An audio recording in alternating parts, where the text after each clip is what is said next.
you promised other things for next year. So you had a question?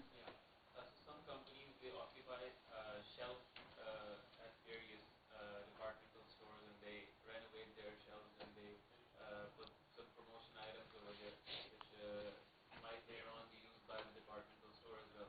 So should that part also be allocated revenue besides selling the vehicles to that distributor?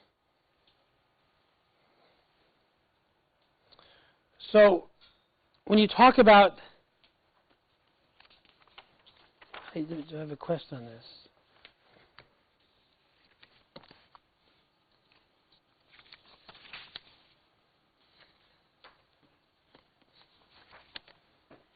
So that I had a question on that one. In Arabic, they call those, I think, gondola fees. In U.S. language, they call those slotting fees.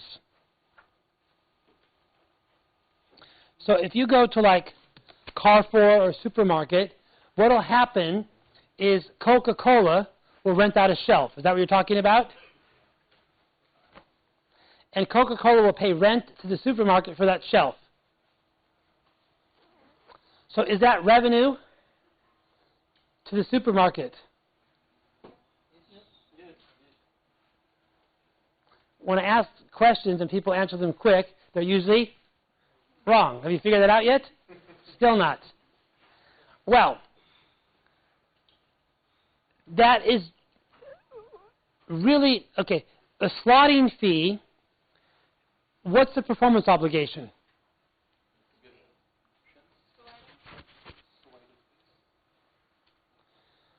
Yeah, but to provide a space to sell my product on, right? So the way it works in the supermarkets is you want your goods to be at this shelf. If the goods are way up, this is Pepsi, Coke must be here, right, if you're Coca-Cola.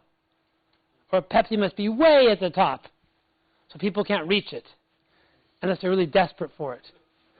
So the way it works is you would say there is no separate performance obligation here, because at the end of the day, the rent on the shelf is a form of variable consideration. It's linked to the purchase of the Coke. So if I'm Carrefour's perspective, the rental income I get from the shelf space will be netted against the purchases of Coca-Cola, or the ingredients. Because it's not a separate performance obligation. They're selling your product. It's a form of discounting. So it's called slotting fees in U.S. English. I'm not sure what you call it in your language. In Arabic, they call it gondola fees, I think, or gorilla fees, one of those two. And how will Coke treat it in their books? Coke would treat it as cost of goods. Well, Coke would treat it as debit to revenue, not marketing. No, it's variable consideration. It's consideration to sell the product. Essential cost to sell the product. It's not a cost. It's not a cost. It's a debit to revenue. It's not a cost. There's a big difference. It goes to revenue, not to cost. It's a form of discounting.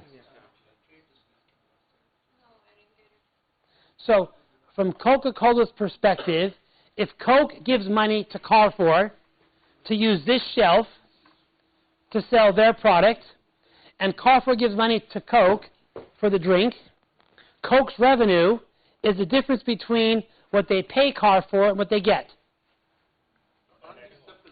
They're not separate, they're together. Why? Because see, if second shelf, which is desirable by Coca-Cola, is not available, will they not give us, or Carrefour, their ingredients or these cans? They will obviously give them to Carrefour. Correct, but the point is... Dependency or the integration of these two contracts is not there. The first contract is separate, the other contract is They're not separate. On the first one. See, the thing is, there's not a distinct performance obligation because it's used to sell your product. Agreed. But It's up to Carrefour to yeah, provide that slot. we don't have any second shelf available, then will be the case where... But why does Carrefour, the way it works in this industry, Carrefour pays rent. Yeah. In other words, what Carrefour is saying, I want to give you a guaranteed amount of money so my product is on the best shelf. what if that shelf is not available? Then why would they pay the money? Okay, so that's the separate contract. Then, Well, if that shelf's not available, it's because Pepsi has it, yeah, which is what you don't want. That's why they're the bidding war. agreed. But see, if we are with Pepsi, let's say, for instance. Are you not with Pepsi, are you? No, I am not. Good. If, let's say we have already done a contract with Pepsi and have already obtained. They have already obtained shelf number 2, which is desirable by Coca-Cola as well. So now Coke won't sell us their products. No, they would, but we would put Coke's products on a different shelf. So there is no dependency of these two contracts. The availability of shelf versus the provision of these. Whoever paid the rent, Yeah. there isn't a distinct performance obligation because they're using that shelf for their product to be sold. That's how it's viewed in IFRS. That's how it's always been viewed, even under the old standard, especially in US GAAP. So slotting fees are a form of discounting. It's not a distinct promise. If Coca-Cola said, I will reimburse advertisements that you make, so if you spend money and you buy our product, I will take 30% of what you buy from us and reimburse it if you actually spend money on advertisements and you give me the receipts. That's different. Coca-Cola has a distinct performance obligation. They have the ads. The shelf is not considered to be distinct. So it's always done as negative revenue or negative cost. I'll come back to that again in a later slide where it's addressed more as part of the things.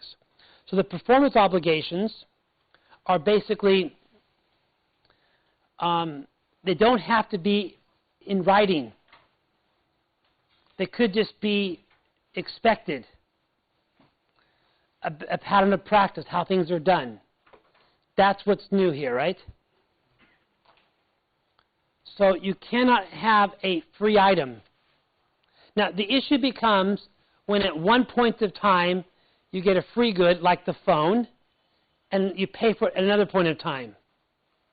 It becomes an issue because you can't book a loss on day 1 on the phone and a gain on day 2 on the service.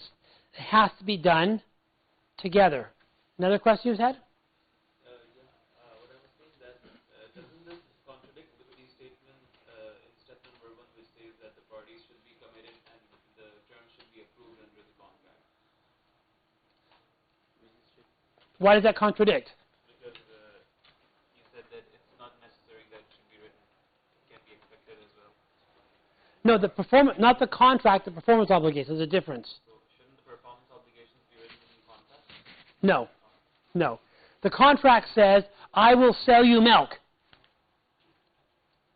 The performance obligation is, by the way, I'll give you some refrigerators as well. So the performance obligations do not have to be in the contract. They could be other things that you agree implicitly to sell the milk, to sell the product. So no, they do not have to be. There has to be a contract. It has to be agreed. But oftentimes what you'll find is there are other promises that are not put in the contract. And they're within the scope.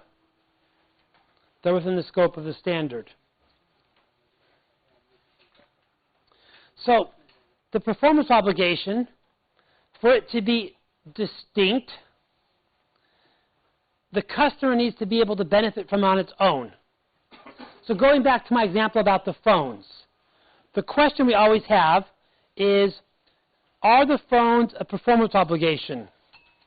And the argument that people will always say to me, Mike, the phone is not a performance obligation because when I give the phone to a customer, it only works on our network because the phone is locked. That's the argument that the phone company will say. So what the standard is saying is the following. Number 1, we look at the performance obligation from the perspective of the customer, not from the perspective of the phone company, point 1. So does the customer give the phone separate utility? Well, of course they do, right? Some people get iPhones, and some people get the Fire phones, right? There's a choice. There's separate, is that the Fire phone, right? The Samsungs. That catch on fire, right? So the separate utility is from the perspective of the customer. Now, it gives some examples of things that are not, that are factors to consider, and if you look at the phone as a good example. From the phone company's perspective, is there significant integration? No. You buy a phone, you put a SIM card in, and that's it. What the phone companies do is there's a software switch. They can turn it on or off to allow you to use another company's SIM card. That's a marketing decision, right? It's a commercial decision. That is not a significant integration. Second one is significant customization. And third one is highly interdependent. So those indicate that it's not separately identifiable. The cable box that you get from OSN or Tata Sky, those cable boxes are designed to only work with that cable company. So therefore, those are highly interdependent, right? They work with no one else. The iPhone can work with any phone company with a minor modification. So the key thing here is separate utility to the customer and separately identifiable. All right? Let's have a short break. I have 3:30. Is it break time? Yeah, 3:30. Okay, so 15 minutes. All right? Are you hot, or is it just me? Yeah, it's getting hot. It's kind of hot in here now, right? Yeah. Sir, can you turn the AC up?